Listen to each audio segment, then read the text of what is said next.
और इसीलिए कबीरदास ने कहा है, कैसे समझ आऊं सब जगह अंधा।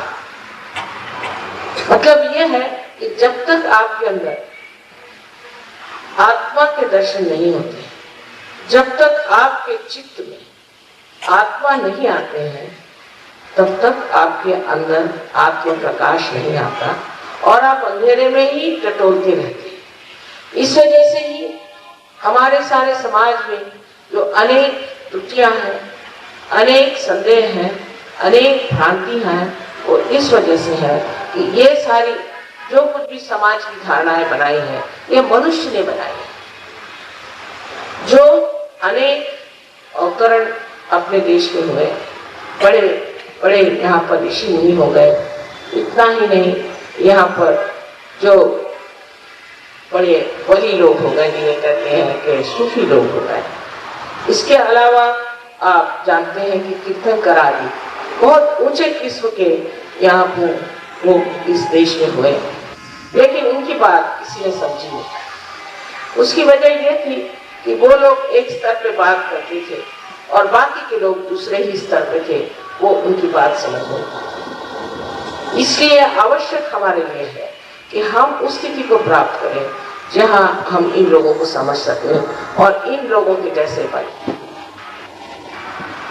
इन लोगों के लिए जैसे बनने का मतलब यह है कि धर्म की धारणा हमारे अंदर होती है। किसी भी संत साधुओं को ये नहीं बताना पड़ता था कि ये मत करो, वो मत करो, लेकिन आप किसी भी धर्म में विश्वास करें, नितांत विश्वास करें और माने कि यही धर्म सबसे अच्छा है, ऐसा ही सोच ले और दूसरों से झगड़े इस बात को लेकर। किंतु क्या आप ये कह सकते हैं कि जो एक धर्म को पालन करता है वो कोई भी पाप नहीं कर सकता? क्या उस पाप से वो वंचित है?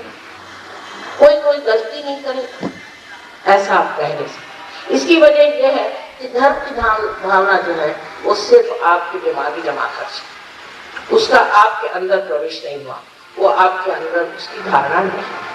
और जो सत्य के जानने वाले हैं उन्हें जान लेना चाहिए कि हमारे हित के लिए यही है कि हम धर्म की धारणा अपने अंदर करें। किंतु ये करते वक्त एक सहज सरल तरीके से ही कुंडलिनी उठती है, क्योंकि ये एक जीवंत प्रक्रिया है। कोई सी भी जीवंत प्रक्रिया सहज होती है। जैसे इस पृथ्वी में अगर आप एक बीज छोड़ दें तो वो सहज में ही पनप जाता है, उसमें सहज में ही अंकुर आ जाते हैं।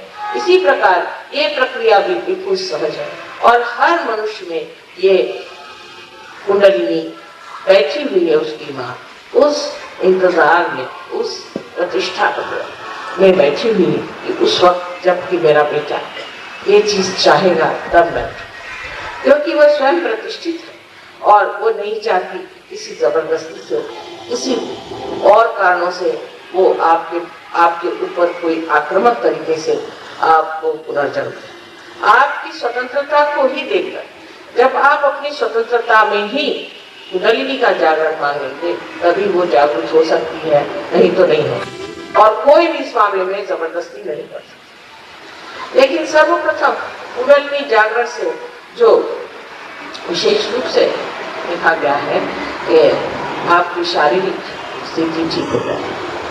इसका कारण ये है कि आपके जो चक्र है, ये जो सूक्ष्म चक्र है, ये आपकी रीढ़ की हड्डी में भी है, आपके मस्तिष्क में भी है, ये पूरे प्लावित हो जाते हैं। इन्हीं चक्रों के शक्ति के द्वारा हम जीवित हैं और उसी से हमारा सारा व्यवहार चल रहा है। किंतु जब हम इस शक्ति को अनायास बहुत ज्यादा इस्तेमाल करते हैं तब ये चक्र क्षीण हो जाते हैं, इनकी शक्तियां भी क्षीण हो जाती हैं।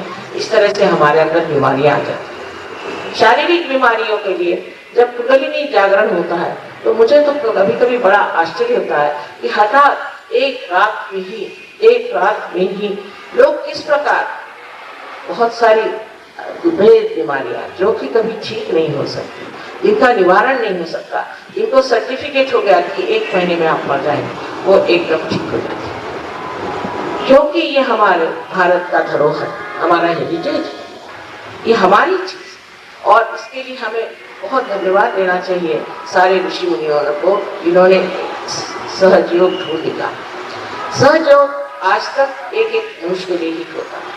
जैसे कहीं आपने पढ़ा होगा कि जनक राजा के पास एक नचिकेता गया था जिसे उन्होंने आपको साक्षात्कार दिया था। किंतु आज ऐसा समय आ गया है कि सहयोग की ये स्थिति आ गई है कि आपको सामूहिक तरीके से जागृति हो सकती है।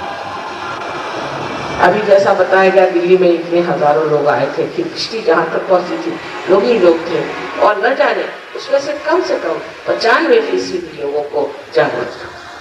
अब उसमें से कितने लोग जमते हैं यह दूसरी बात, लेकिन जागृति हो इसमें कोई शक नहीं। और इस तरह की जागृति होने से शारीरिक, मानसिक, बौद्धिक और संसारिक की हर तरह की व्यथाएं दूर हो जाती। इतना ही नहीं, लक्ष्मी का भी आप पर बहुत सारा आशीर्वाद आता। ये सब बातें हम लोगों ने सुनी थी कि लक्ष्मी देवी है, सरस्वती देवी है, लेकिन उसका साक्षात हुआ नहीं।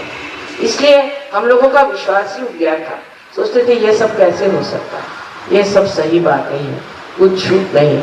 उसको सिद्ध करने का आज समय आ गया है। परमात्मा है कि नहीं, इसे भी सिद्ध करने का आज समय आ गया। आपको सुनकर खुशी होगी कि सहयोग से अभी इस वक्त हम जब ऑस्ट्रेलिया गए थे तो पर्थ में 2 एड्स के तक बीमार ठीक हो।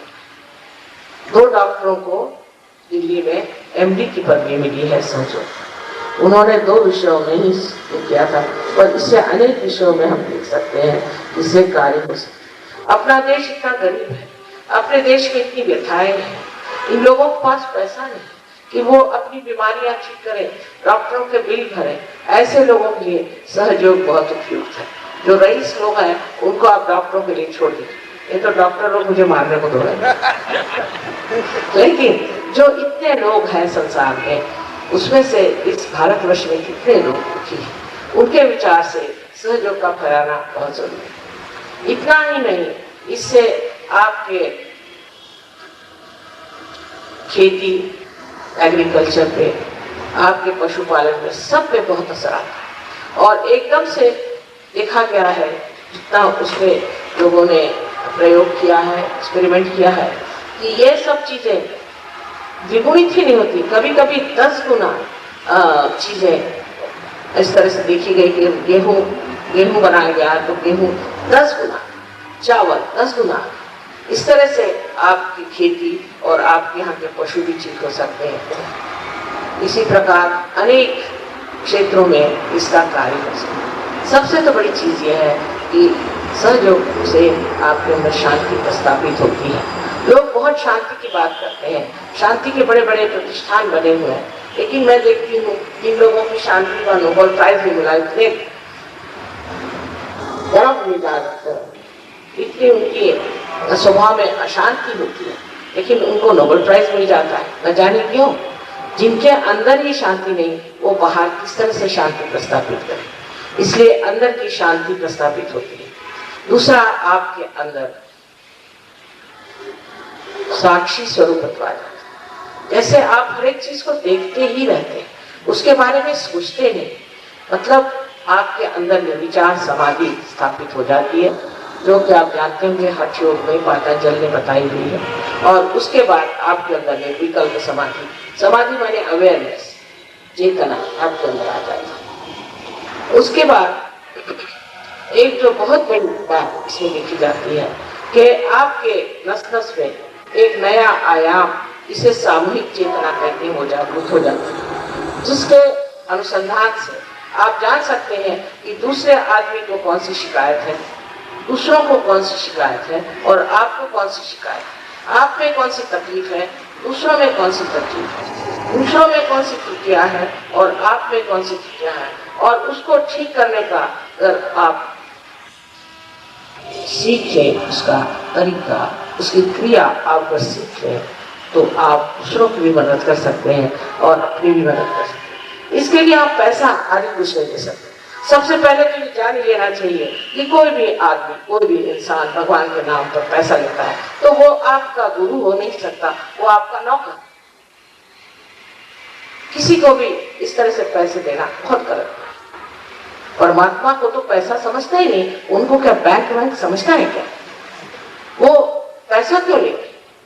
और जो लोग इस तरह के कार्य करते हैं, ऐसे मैंने यहाँ बहुत लोगों को देखा कि कहते हैं हम दीक्षित हैं, हम दीक्षित हैं, और सबकी हालत खराब, सब बीमार, इतनी हालत खराब, किसी को हार्ट अटैक है, किसी को पैरालिसिस है, और कहते हैं हम दीक्षित हैं। तो मैंने कहा कि मैं एक माँ हूँ, और माँ के रिश्ते में मैं ये कहूँ कि आपके गुरु ने आपकी तबीयत तक ठीक नहीं रखी, तो ऐसे गुरुओं को रख के क्या फायदा? ऐसे गुरुओं का आचार डालना, उनको आप पैसा देते हैं, उनके आगे पीछे दौड़ते हैं, उनके दर्शन करते हैं, क्या फायदा? गुरु दर्शन के लिए नहीं होता, दर्शन के लिए तो मंदिर बने हुए हैं। गुरु होता है ज्ञान और अनुभव के लिए। अगर गुरु ने आपको ज्ञान और अनुभव नहीं दिया तो ऐसे गुरुओं को मानना भी हम लोगों की बड़ी भारी गलती है, और उसके परिणाम स्वरूप हम लोग बहुत तरीके से परेशान हैं। इसी प्रकार बहुत से लोग पढ़ते हैं, धर्म के बारे में पढ़ते हैं, गुरुओं के बारे में पढ़ते हैं, पढ़ पढ़ करके आप परमात्मा को नहीं जान सकते, क्योंकि परमात्मा बुद्धि से परे। जिन्होंने बहुत ज्यादा पढ़ लिया उनके साथ तो बड़ी मुश्किल हो जाती है, क्योंकि जब वो प्रश्न भी पूछते हैं मुझसे तो आधा घंटा वो प्रश्न पूछते हैं जैसे कोई लेक्चर ही दे रहा है। प्रश्न पूछने से या उसका उत्तर पाने से क्या कुंडलिनी का जागरण हो जाएगा?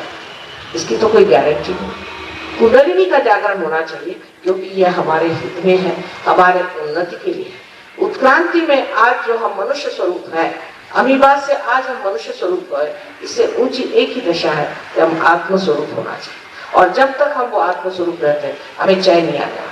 इसलिए कृपया आज आप सबके सामने विनती है कि आप ज्यादा वाद विवाद करते हुए कृपया अपनी कुंडलिनी को जागरण करें। इसके अलावा आपको अगर प्रश्न पूछना ही है, क्योंकि वो तो होता ही है, मैंने सुना कि कलकत्ते में बहुत ज्यादा इंटेलेक्चुअल्स हैं, सो कोई बात नहीं, मैं सबको जवाब दे सकती हूँ। तो आप ऐसे जो लोग हैं वो कृपया ये प्रश्न लिख करके दे दें। कल सवेरे, कल जब मैं यहाँ आऊंगी तो सबसे पहले इन प्रश्नों का उत्तर दें।